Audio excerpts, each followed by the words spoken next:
अस्सलाम वालेकुम। क्या आपको मालूम है कि आपके वजन का, माओ के वजन का बच्चों की जहानत पर, उनकी ब्रेन डेवलपमेंट पर, उनके इंटेलिजेंस पर, उनके आईक्यू पर बराह रास्त असर पड़ता है और ये मेडिकली प्रूवन है। हमारा सिलसिला जारी है जिसमें हम 5 मेजर फैक्टर्स का मुताला कर रहे हैं कि जो प्रेगनेंसी के दौरान बच्चे की पैदाइश से पहले ही उसके आईक्यू पर, उसकी ब्रेन डेवलपमेंट पर असरअंदाज होते हैं और जिनका असर तकरीबन सारी जिंदगी कायम रहता है। एक फैक्टर का मुताला हम पहले कर चुके हैं एक और नशिस्त में, जिसे आप बाद में देख सकते हैं। आज इंशाल्लाह हम 2 मजीद फैक्टर्स का अहाता करेंगे। एक तो यही कि माओ के वजन का, प्रेगनेंसी के दौरान माओ के वजन का और बच्चे की जहानत का आपस में क्या ताल्लुक है और किस तरह से है, और इसको किस तरीके से ऑप्टिमाइज किया जाना चाहिए। और दूसरा ये कि प्रेगनेंसी के दौरान ऐसी कौन सी चीज़ें हैं, ऐसी कौन सी ग़िज़ा है जो कि आपको लेनी चाहिए, कौन से न्यूट्रिएंट्स हैं जो बहुत ज़रूरी हैं और कौन सी ऐसी चीज़ें हैं जिनसे आपको बच के रहना चाहिए towards a very smart kid. कि ऐसी कौन सी चीज़ें हैं जिनका बराह रास्त असर, जो खाने और ना खाने से बराह रास्त असर बच्चे के दिमाग की डेवलपमेंट पर, उसकी नशोनुमा पर, उसकी साख्त पर पड़ता है। तो इन 2 चीज़ों को हम इंशाल्लाह देखते हैं और फिर आखिर में, वीडियो के आखिर में मैं आपसे 1-2 फन फैक्ट्स भी शेयर करूंगा। तो आगाज करते हैं। सबसे पहले ये देख लेते हैं कि हमारे पास इस मौजू पर डेटा क्या है, मतलब साइंटिफिक डेटा जो हमारे पास अवेलेबल है, और वो किस तरीके से माँ के वजन को बच्चे की जहानत के साथ जोड़ता है। तो जनाब, पहली चीज तो जो देखी गई, जिस पे बहुत सारा स्टेटिस्टिकल डेटा अवेलेबल है, वो ये देखी गई कि एक खास दर्जे तक, एक खास लेवल तक बच्चे का जो पैदाइश के वक्त वजन होता है, जो उसका बर्थ वेट है, उसका डायरेक्टली ताल्लुक उसके आईक्यू के साथ होता है। जितना वो एक लेवल तक, जितना वजन उसका बढ़ता जाता है, उसी तरह से साथ साथ उसका आईक्यू भी बढ़ता जाता है। तो मिसाल के तौर पर ये देखा गया कि जो बच्चे पैदाइश के वक्त 7.5 पाउंड्स के हैं, उनका एवरेज आईक्यू 6.5 पाउंड्स वाले बच्चों के एवरेज आईक्यू से 1 दर्जा ज्यादा है। ठीक है, और ये मुस्तकिल इसी तरीके से कंसिस्टेंटली ये बढ़ता आता है, लीनियरली नहीं लेकिन कंसिस्टेंटली वजन के साथ साथ ये आईक्यू लेवल बढ़ता जाता है 7.5 तक, बल्कि 8 पाउंड्स तक। ठीक है, 8 पाउंड्स के बाद 9 पाउंड्स तक कोई फर्क नहीं आता। ठीक, ये दूसरी इंपॉर्टेंट चीज। और 9 पाउंड्स के बाद उसका वजन आईक्यू ड्रॉप होना शुरू हो जाता है। तो 9 पाउंड से ज्यादा वजन वाले बच्चे, जिनका पैदाइश के वजन 9 पाउंड से ज्यादा है, उनके आईक्यू में दोबारा से एक डिक्लाइन आना शुरू हो जाता है, वो ड्रॉप होना शुरू हो जाता है। तो इसका क्या मतलब हुआ कि जो स्वीट स्पॉट है, जो आइडियल वजन है बच्चे का पैदाइश के वक्त उसके आईक्यू के लिए, वो 8 से 9 पाउंड्स के बीच में है। अच्छा, ऐसा होता क्यों है? एक तो बहुत सीधी सी वजह है कि हमारे ब्रेन का जो वॉल्यूम है, जो हमारे दिमाग का साइज है, उसका बराह रास्त असर हमारे दिमाग की कारकर्दगी पर, उसके फंक्शनैलिटी पर पड़ता है। बड़े ब्रेन का मतलब ये है, ज्यादा वॉल्यूम वाले ब्रेन का मतलब ये है कि उसका जनरली स्पीकिंग अगेन 8 पाउंड्स तक। बड़े ब्रेन का मतलब ये है कि उसके जो मुख्तलिफ पार्ट्स हैं वो ज्यादा अच्छे तौर पर डेवलप हो चुके हैं। खासतौर पर जो हमारी प्रीफ्रंटल कॉर्टेक्स है, इसके वॉल्यूम का ब्रेन की फंक्शनिंग पे बहुत ज्यादा बराह रास्त असर पड़ता है। तो इसका मतलब है कि बच्चा जितना ज्यादा हेल्दी होता जाता है, जैसे जैसे उसका बॉडी वेट बढ़ता है, वैसे ही उसका ब्रेन जो है वो पार्ट ऑफ बॉडी है, तो ब्रेन भी उसी हिसाब से ज्यादा अच्छा, ज्यादा बेहतर, ज्यादा डेवलप हुआ होता है, ज्यादा बड़ा होता है और उसकी जहानत में इजाफा होता चला जाता है। जो न्यूरॉन्स हैं, इस पे हम पहले कुछ तफसील से भी गुफ्तगू कर चुके हैं 1-2 और वीडियोस में, वो आप देख सकते हैं कि किस तरीके से हमारे न्यूरॉन्स और साइनेप्टिक कनेक्शंस ये काम करते हैं। तो वजन बढ़ने के साथ साथ आपके न्यूरॉन्स में भी, साइनेप्टिक कनेक्शंस में भी, और उनकी जो इंसुलेशंस वगैरह है, उन सब में इजाफा होता है। तो ये तो बहुत सादा सा रिलेशनशिप है कि वजन बढ़ने के साथ साथ 8 पाउंड्स तक जहानत में इजाफा क्यों होता चला जाता है। माओ के वजन से इससे क्या ताल्लुक है, उसकी तरफ भी याद है। 9 पाउंड्स के बाद ये गिरना क्यों शुरू हो जाता है, उसका कोई जो कंक्लूसिव उसकी वजह है, उसके कंक्लूसिव कॉजेज वो अभी मालूम नहीं है, लेकिन ये ख्याल किया जाता है, मतलब 2-3 उसके बारे में थेरीज हैं। एक तो ये है कि ब्रेन या सर का साइज जब एक खास दर्जे से बढ़ जाता है, तो उसके बाद जब बच्चे को पैदाइश के मरहले में एक बहुत नैरो सी के रात से गुजरना है, तो उसकी हार्ट बीट, उसका ब्लड प्रेशर लो होता है, ऑक्सीजन कट ऑफ होती है, ये सब कुछ तो बच्चा एक ट्रॉमा बर्दाश्त करता ही है। लेकिन सर जब ज्यादा बड़ा हो जाता है तो उसके बाद फिर ये ट्रॉमा इस कदर शदीद हो जाता है कि उसका फिर बराह रास्त असर हमारे खुलियों पर बहुत ज्यादा पड़ता है। और बच्चे की पैदाइश के दौरान उसके ब्रेन पर यह असर होता है कि उसके बहुत सारे खुलिये मर जाते हैं, बहुत सारे ब्रेन सेल्स डेड हो जाते हैं। तो बड़े सर में ये कुछ काम इस कदर शदीद हो जाता है कि उस बच्चे का आईक्यू जो एक खास लेवल तक बढ़ता चला गया था वो दोबारा से गिरने लग जाता है। ये एक थ्योरी है। इसके अलावा और भी थ्योरीज हैं। मसलन ये भी देखा गया है कि जो ज्यादा वजन वाले बच्चे हैं, जो ओवरवेट बेबीज हैं, उनका शुगर लेवल, उनका जो ब्लड का ग्लूकोज लेवल है वो कम होता है। कम ग्लूकोज लेवल का मतलब है कि ब्रेन को कम एनर्जी मिलेगी वगैरह वगैरह। तो इस तरह के बहुत सारे फैक्टर्स हैं, उनकी तफसील में जाने की हमें शायद अभी जरूरत नहीं है। लेकिन बहरहाल आपको जहन में रखना है कि 8 से 9 पाउंड के बीच में, 8 to 9 pounds of birth weight जो है वो आइडियल है, ऑप्टिमल है एक अच्छी ब्रेन डेवलपमेंट के लिए, एक ज़हीन ज्यादा आईक्यू रखने वाले बच्चे के लिए। और इसमें सिर्फ आईक्यू नहीं है, सिर्फ एनालिटिकल स्किल्स नहीं है। हम जानते हैं कि हमारे ब्रेन ही के पार्ट्स में इमोशनल सेंटर्स भी हैं, हमारे ब्रेन ही की कारकर्दगी में लिंग्विस्टिक स्किल्स भी हैं, और लिंग्विस्टिक स्किल्स का डायरेक्टली ताल्लुक, और लर्निंग स्किल्स भी हैं, लिंग्विस्टिक स्किल्स का ताल्लुक भी लर्निंग से भी होता है। उसका ताल्लुक लोगों के साथ आपके बर्ताव से, आपकी इंटरेक्शन से, आपके सोशल जो इंटरकम्युनिकेशन स्किल्स हैं उससे भी होता है। तो बहुत ज्यादा चीजों पर इससे फर्क पड़ता है। लिहाजा ये एक चीज, ये एक फैक्ट ज़हन में रखिए। माओ के वजन से इसका क्या ताल्लुक है? वो ताल्लुक भी बहुत स्ट्रेट फॉरवर्ड है। ये देखा गया है कि माओ का वजन जिनका ज्यादा होता है उनके बच्चों का वजन भी पैदाइश के वक्त ज्यादा होता है। इसका मतलब है कि अगर आप बच्चे के वजन को एक खास बैंड में रखना चाह रहे हैं, अगर आप ये चाहते हैं कि आपके जो न्यूबॉर्न्स हैं उनका वजन 8 से 9 पाउंड्स के बीच में हो, तो इसका मतलब है कि आपको अपनी भी सेहत का ख्याल रखना है। तो हम ये देख लेते हैं कि आपका कितना वजन आइडियल होना चाहिए और कितना वजन हो तो आपको कितनी ग़िज़ा लेनी चाहिए ड्यूरिंग प्रेगनेंसी।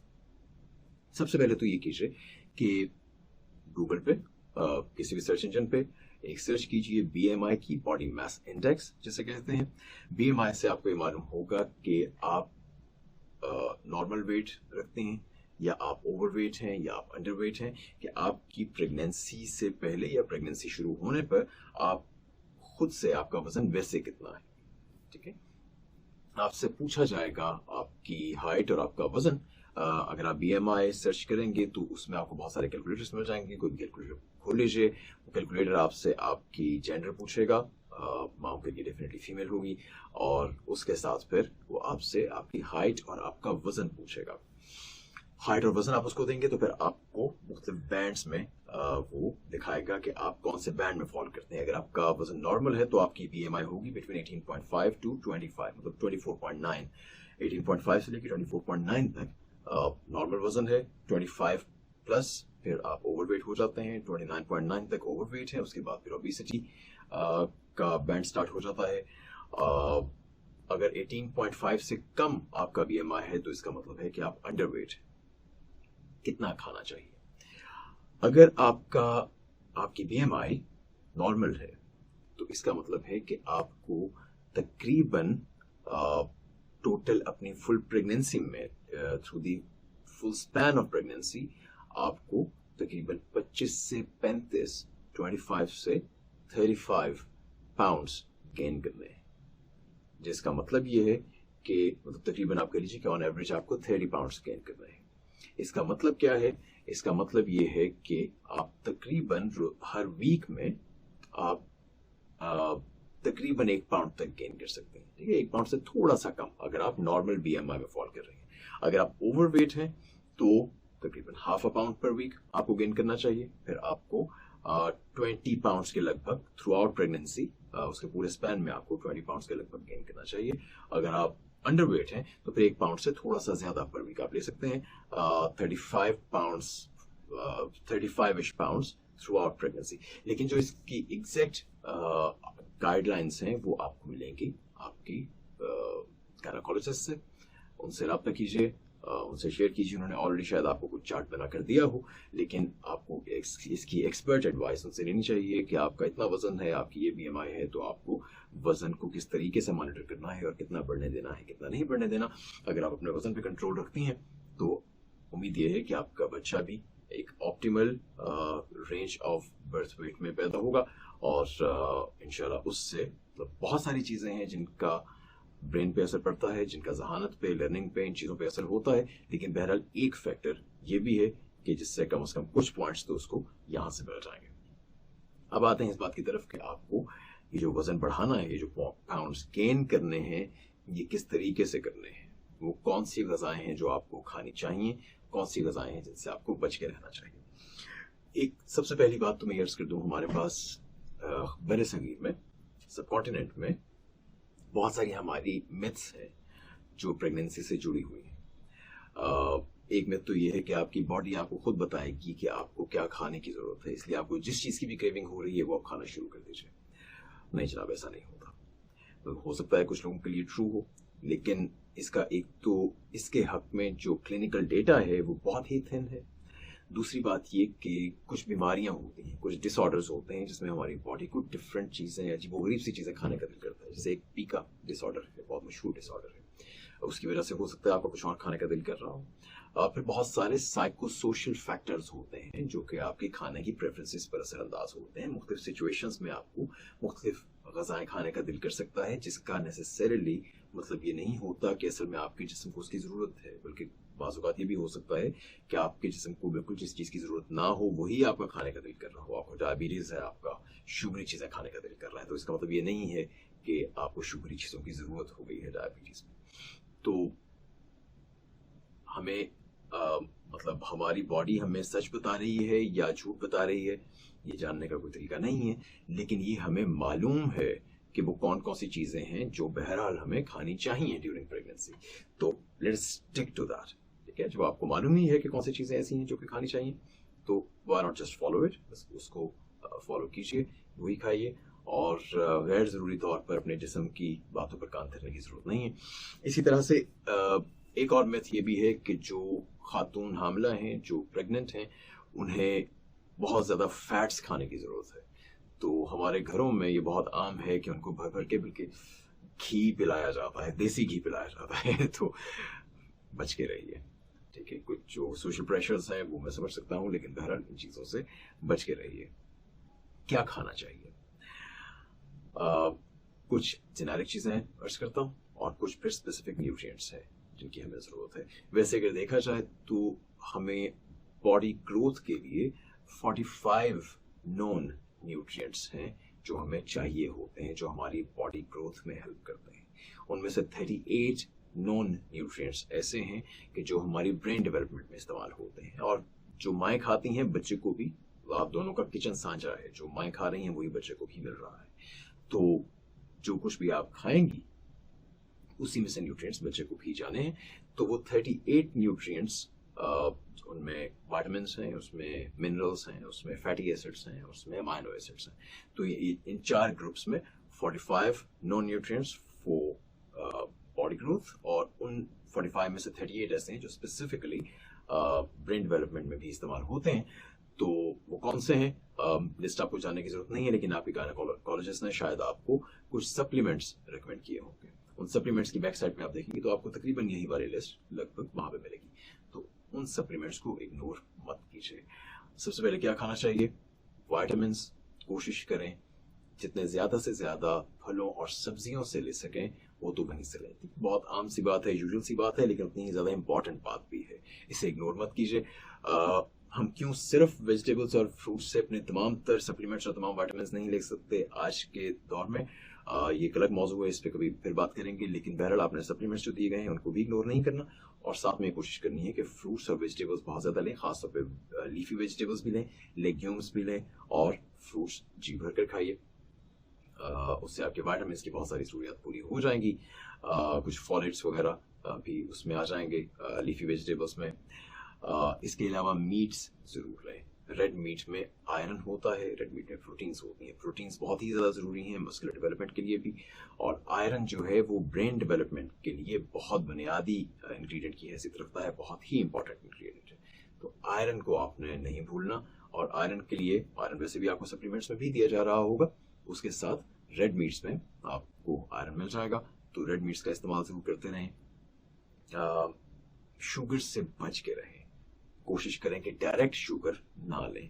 आपको फलों से, फ्रूट्स से जो शुगर मिल रही होगी वही सफिशिएंट है। और इसमें एक चीज मैं आपको बताता जाऊं, खासतौर पर मैंने पहले कहा कि माएँ जो कुछ खाती हैं बच्चे को उसी में से मिल रहा होता है, खास तौर पे सेकंड और थर्ड ट्राइमेस्टर में। ट्राइमेस्टर कहते हैं 3 महीने को। हमें मालूम है कि जो प्रेगनेंसी है वो 9 माह की होती है इंसानों में, और तो इसका मतलब है कि उसमें 3 ट्राइमेस्टर्स में उसको डिवाइड किया जा सकता है, मतलब 3-3 महीने के 3 हिस्सों में डिवाइड किया जा सकता है। उसमें पहला ट्राइमेस्टर छोड़ के जो सेकंड और थर्ड ट्राइमेस्टर है वो खास तौर पे बहुत ही ज्यादा इंपॉर्टेंट है कि उसमें माँ जो कुछ खा रही होगी उसका बहुत बराह रास्त असर बच्चे पर पड़ेगा। और थर्ड ट्राइमेस्टर में तो बच्चे का ब्रेन बहुत ही तेजी से डेवलप हो रहा होता है। मैं पहले भी अर्ज कर चुका हूँ कि उसमें 8000 न्यूरॉन्स पर सेकंड डेवलप हो रहे होते हैं। तो आप जो भी खाते हैं वो उसमें उस वक्त बहुत ज्यादा जरूरत होती है कि बिल्कुल टारगेटेड वो न्यूट्रिएंट्स दिए जाएं कि जो ब्रेन डेवलपमेंट में इस्तेमाल हो रहे हैं। तो इसमें आयरन की बहुत बुनियादी हैसियत है, आयोडीन की बहुत बुनियादी हैसियत है। एक लंबी लिस्ट है, जैसे मैंने कहा 38 न्यूट्रिएंट्स हैं, लेकिन मेरा आयरन बहुत ही बुनियादी है। इसके साथ ओमेगा 3 बहुत बेसिक है, ओमेगा 3 की बहुत ज्यादा जरूरत रहती है, और फॉलिक एसिड की बहुत ज्यादा जरूरत रहती है। तो फॉलिक एसिड और ओमेगा 3 और ये चीजें आपको कहाँ से मिलेंगी? उसके लिए, खासतौर पे ओमेगा 3 के लिए और विटामिन डी के लिए, आपने फिश का इस्तेमाल जरूर करना है।